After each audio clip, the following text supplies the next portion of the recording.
انت عارف انه لو غيرت مقاس الكفر راح تاخذ مخالفه سائر ولا ما تعرف؟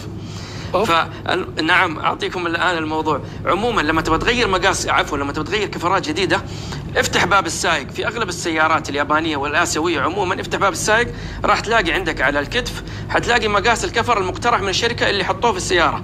اول حاجه السيارات الاوروبيه عموما والالمانيه بصفه خاصه يجي في غطاء التانكي افتحه حتلاقي مقاس كفرك اللي ينصح فيه المصنع. وفي بعض السيارات الاوروبيه لما تفتح درج الطبلون اللي قدام الراكب حتلاقي ستيكر برضو في مقاس الكفر المقترح من المصنع. قول لي كيف تخالفني ساهر؟ ايوه كيف يخالفك ساهر؟ للاسف في البعض ما يعرف هذه المعلومه. أنا لما أغير مقاس الكفر من مقاس صغير إلى مقاس أكبر يختلف معاي محيط الكفر. فلما يختلف معاي محيط الكفر كمبيوتر السيارة مبرمج على مقاس على محيط الكفر القديم.